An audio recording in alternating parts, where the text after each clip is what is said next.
ان جنات نے جب حضور کی دعوت کو قبول کیا، اپنی قوم کے پاس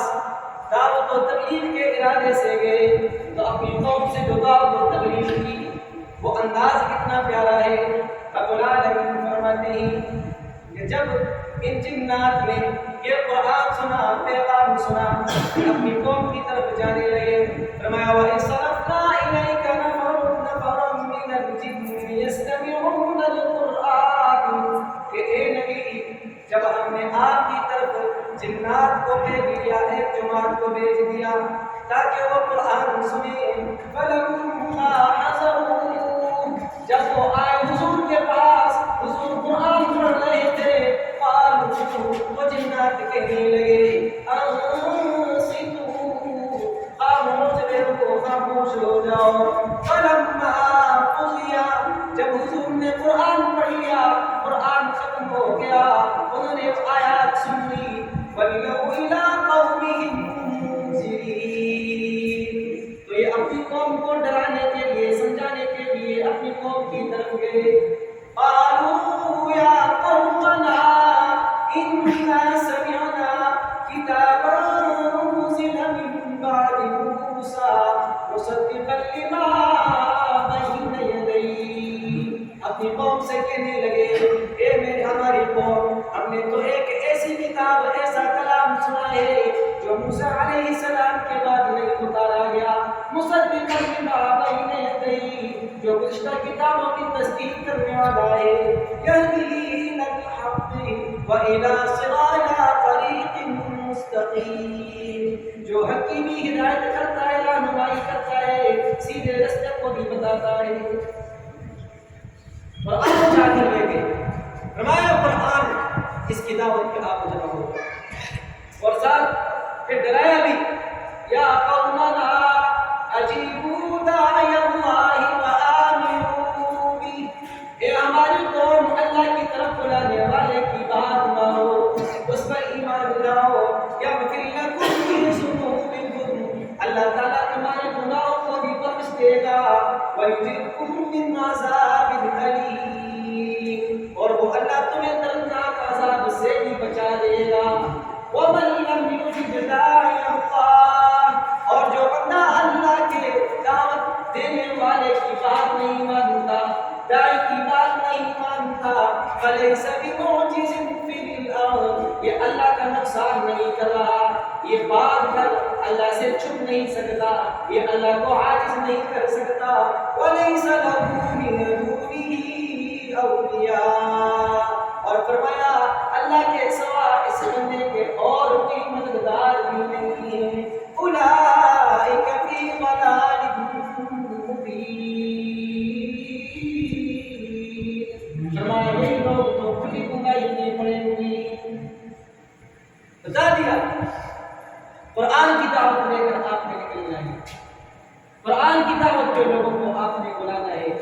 تو معاشرہ بھی ٹھیک ہوگا، لوگ بھی ٹھیک ہوں گے، افراد ٹھیک ہوں گے، ہماری سوسائٹی ٹھیک ہوگی، ہماری ریاست ٹھیک ہوگی۔ جب ہم انفرادی زندگیوں سے قرآن کو نکال لیں، اجتماعی زندگیوں سے قرآن کو نکال لیں، پھر وہی حال ہوگا جو آج ہم دیکھتے ہیں۔ حضرات صحابہ کرام رضوان اللہ تعالی علیہم اجمعین، آپ دیکھ لیجئے کہ جب قرآن حضور لے کر آئے، مختصر سے عرصہ کے اندر ان کی زندگی میں انقلاب آ گیا۔ میں تفصیل میں نہیں جانا چاہتا، صرف ایک واقعہ بیان کرتا ہوں۔ حضرت جعفر طیار رضی اللہ تعالیٰ عنہ کا وہ خطبہ جو حبشہ کے بادشاہ نجاشی کے دربار میں میں نے دیا تھا، جب مکہ میں مسلمانوں پہ تکالیف بہت زیادہ ہو گئی تو مسلمانوں نے ہجرت کی، پہلی ہجرت جس میں تقریباً 16 کے قریب مسلمانوں نے ہجرت کی تھی۔ پھر اس کے بعد کچھ عرصہ وہاں رہے، انہوں نے سنا کہ مکہ میں حالات ٹھیک ہو گئے ہیں، واپس آ گئے۔ یہاں پر جب آ کے دیکھا حالات پہلے سے زیادہ سنگین ہے، واپس پھر حضور کی اجازت سے چلے گئے۔ 83 افراد جن میں سے 11 عورتیں تھیں، دوبارہ انہوں نے ہجرت کی۔ قریش مکہ نے وہاں بھی انہیں سکون سے نہ چھوڑا، اپنا وقت وہاں بھی بھیج دیا اور شاہ نجاشی کو کہا یہ ہمارے غلام ہیں، یہ ہماری لونڈیاں ہیں، یہ ہم باغی لوگ ہیں، یہ ہم کو گالم گلوچ دیتے ہوئے ہمارے دین کو چھوڑ کر آپ کے پاس آئے ہیں، انہیں ہمارے حوالے کر دیا جائے، یہ ہمارے آبا و اجداد کو برا بھلا کہتے ہیں، یہ ہمارے دین کو برا بھلا کہتے ہیں۔ نجاشی منصف بادشاہ تھا، اس نے کہا میں ان کا موقف بھی سننا ضروری سمجھتا ہوں۔ مسلمانوں کو بلایا، مسلمانوں نے اپنی طرف سے حضرت جعفر طیار رضی اللہ عنہ کو ترجمان بنایا اور انہوں نے وہ تاریخی خطبہ ارشاد فرمایا۔ میں کہتا ہوں ہمارے آج کے نوجوانوں کو حضرت جعفر رضی اللہ عنہ کا وہ خطبہ ازبر یاد رکھنا چاہیے۔ کیا ایمان افروز خطبہ تھا! دنیا کی تاریخ میں کون سے خطبے مشہور ہوئے، ان میں ایک خطبہ حضرت جعفر طیار رضی اللہ عنہ کا۔ جب ان سے پوچھا گیا ہاں بھائی یہ لوگ آپ کے بارے میں یہ کہہ رہے ہیں، آپ کا کیا خیال ہے؟ حضرت جعفر رضی اللہ عنہ نے کہا بادشاہ سلامت، ہم لوگ گناہوں میں ڈوبے ہوئے تھے، ہم لوگ اندھیرے میں ڈوبے ہوئے تھے، ہم لوگ بدکاری کیا کرتے تھے، ہم لوگ فساد کرتے تھے، پڑوسیوں کے حقوق سے واقف نہیں تھے، رشتہ داروں کے حقوق سے واقف نہیں تھے، ہم مردار کھاتے تھے، ہم لاکھوں کروڑوں معبودوں کی پوجا کیا کرتے تھے، ہم نے لکڑیوں کی مورتیاں بنا کر اس کی پوجا کرتے تھے، ہمارا طاقتور غریب کو کھا جاتا تھا، ہمارا ظالم جو تھا وہ مظلوم پہ ترس نہیں کرتا تھا، وہ اپنے سے کمزور بندوں کو پیس دیتا تھا، طاقتور کی حکمرانی تھی۔ پھر اللہ نے ہم پر فضل و کرم کیا، ایک ایسے بندے کو ہمارے درمیان بھیج دیا جس کی شرافت، جس کی عظمت ہم پہلے سے جانتے تھے، جس کی صداقت ہم پہلے سے جانتے تھے، وہ حسب و نسب والا بھی تھا۔ اس نے آ کر ہمیں پیغام دیا کہ ان معبودوں کو چھوڑو، ایک اللہ کو مان لو۔ اس نے ہمیں حقوق بتائے، رشتہ دار کا حق کیسے ادا کرنا ہے، والدین کا حق کیسے ادا کرنا ہے، عورتوں کے حقوق کیسے ادا کرنے ہیں، جانوروں کے حقوق کیسے ادا کرنے ہیں۔ اس نے ہمیں کہا کہ ایک اللہ کے سامنے سر جھکانا ہے، لاکھوں کروڑوں بتوں اور معبودوں کے سامنے سر نہیں جھکانا۔ اس نے ہمیں حقوق بتا دیے، اس نے ہمیں کہا آپ نے مسکین کا خیال رکھنا ہے، یتیم کے سر پہ دست شفقت رکھنا ہے، بیوہ عورتوں کا خیال رکھنا ہے، نماز قائم کرنی ہے، زکوٰۃ دینی ہے، روزہ رکھنا ہے۔ اس نے ہمیں یہ اصول بتا دیے، ہم نے ان کو مان لیا، ہم انسان بن گئے، یعنی انسانوں والی وہ عادات آ گئی۔ فرمایا یہ قوم ہماری دشمن ہو چکی ہے، یہ چاہتی ہے کہ ہمیں دوبارہ اس دین کی طرف لے جائے، یہ چاہتی ہے ہم پھر اللہ کو چھوڑ کر لکڑیوں اور پتھروں کی مورتیوں کی پوجا شروع کر دیں۔ یہ قوم چاہتی ہے ہم دوبارہ سے وہ جوا کھیلنا شروع کر دے، مردار کھانا شروع کر دے۔ اے بادشاہ سلامت، ہم بڑی مشکل سے اس دین سے نکل کر اس دین میں آئے ہیں، اس دین کو ہم نے اپنے سینوں کے ساتھ لگا لیا ہے، ہم نے اپنی روح کو اس دین کے ساتھ ٹھنڈک پہنچا دی ہے۔ اب آپ کی سن لیجئے کہ سب کچھ ہو سکتا ہے، ہم نے جانے کی قربانی بھی دے دی ہے، مال کی قربانی دے دی ہے، اپنا وطن چھوڑ چکے ہیں، رشتہ دار چھوڑ چکے ہیں، یہ آج یہاں پر بھی آ گئے ہیں۔ ہم آپ کو یہ بتانا چاہتے ہیں کہ بادشاہ اگر آپ بھی ان کا ساتھ دینا چاہتے ہیں تو دے دیجئے، قسم اللہ کی ہم نے جس دین کو قبول کیا ہے، جس محمد کے دامن کے ساتھ چمٹ چکے ہیں، خدا کی قسم آپ اسے نہیں چھوڑ سکتے۔ بادشاہ نے سنوں نے کہا ہماری بات کو ٹھیک ہے، میں آپ کو اجازت نہیں دیتا ان لوگوں کو آپ اپنے ساتھ لے جائے۔ انہیں تحفے اور جو تحائف لے کے آئے تھے اس کے ساتھ واپس کر دیا۔ دوسرے دن انہوں نے نیا ایک سیکھا، نئے انداز سے آئے۔ بادشاہ کی کہ عیسائی تھا، کہا کہ حضرت عیسیٰ علیہ السلام کے حوالے سے ان کے نظریات ٹھیک نہیں ہے۔ حضرت جعفر رضی اللہ عنہ سے کہا، مسلمان پریشان ہو گئے کہ بات اب یہاں پر عیسائی کے عقیدے کی آ گئی ہے، لیکن کہا کرنے کی کوئی بات نہیں جو حق ہوگی۔ ایک بہترین تقریر دوبارہ کی اور کہا سورۃ مریم کی آیات پڑھی۔ بادشاہ ان آیات کو سن رہا تھا، ان آیات کا مضمون آپ نے سنا ہوگا اپنے مولوی صاحب سے، خطیب صاحب سے۔ تو سورۃ مریم کی آیات پڑھی، آیات کو پڑھنا تھا کہ بادشاہ کی آنکھوں سے آنسو ٹپک کر رہے تھے، پورا مجمع پہ سکوت طاری ہو گیا تھا، سناٹا چھا گیا تھا۔ اور اس کے بعد جب حضرت جعفر رضی اللہ عنہ نے قرآن کی وہ تلاوت وہ آیات ختم کر دی تو حضرت شاہ حبشہ نے کہا کہ اللہ کی قسم جو کچھ آپ نے کہا ہے حضرت عیسیٰ علیہ السلام اس سے ذرا پر بھی زیادہ نہیں ہے، یعنی بالکل یہی بات ہے۔ حضرت جعفر نے کہا تھا کہ حضرت عیسیٰ علیہ السلام خدا کے روح اور وہ کلمہ ہے جو انہیں پاک دامن حضرت مریم علیہ السلام ان کی طرف القاء کیا تھا۔ اس بات پر وہاں کے جو راہب تھے، وہاں کے جو پادری تھے، وہ بھی جی بجبی ہوئے، ان کی تیوریاں بھی تھوڑی سی بگڑی، لیکن نے کہا بات یہ ٹھیک ہے کہ میرے محترم بزرگوں دیکھیں حضرت جعفر رضی اللہ عنہ کیا فرماتے ہیں کہ اس قرآن نے ہمارے اندر انقلاب پیدا کر دیا۔